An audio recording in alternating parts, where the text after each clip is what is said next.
భగవంతుని సదా స్మరించాలి. ఒక దేవి, దేవత లేదా గురువుల ఛాయాచిత్రాన్ని పెట్టుకుని దాని ముందు కూర్చుని ఆ చిత్రాన్నే చూస్తూ మన బాధలన్నీ చెప్పుకోవాలి, ప్రార్థించాలి, వీలైతే రోధించాలి, మనకు సాయపడమని అర్థించాలి.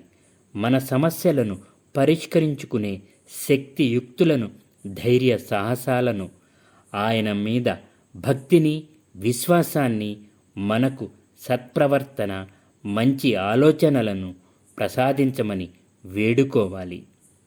కళ్ళు మూసుకుని ఆ రూపాన్ని మనసులోకి తెచ్చుకుని ఆ దైవం ప్రత్యక్షంగానే మన ముందే కూర్చున్నారనే భావనలో మనల్ని మర్చిపోకుండా చూడమని దైవానికి చెప్పండి. ఆ దైవం మన ప్రార్థనను వింటారని, వారి సహాయం మనకు తప్పకుండా అందుతుంది అనే పూర్తి విశ్వాసాన్ని నిలుపుకోవాలి మనలో. ఆ తర్వాత మిగతా సమయాల్లో కూడా ఆ రూపాన్ని మన మదిలో నిలుపుకోవాలి. ఆ దైవం మన హృదయంలోనే ఉండి మనల్ని ఎల్లప్పుడూ గమనిస్తున్నారని భావించాలి.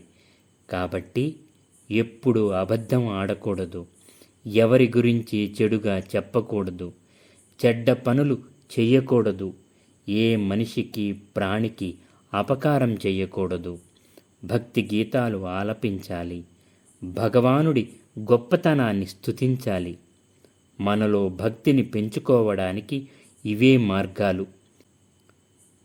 మనకు ఏదో విధంగా ఎవరో ఒకరి ద్వారా తప్పకుండా సహాయం లభిస్తుంది. ఇటువంటి మరిన్ని ఆధ్యాత్మిక విషయ విశేషాల కోసం ప్లీజ్ సబ్స్క్రైబ్ అండ్ షేర్ నిష్కామ లైఫ్ లైన్. అర నిమిషంలో ఆధ్యాత్మికం.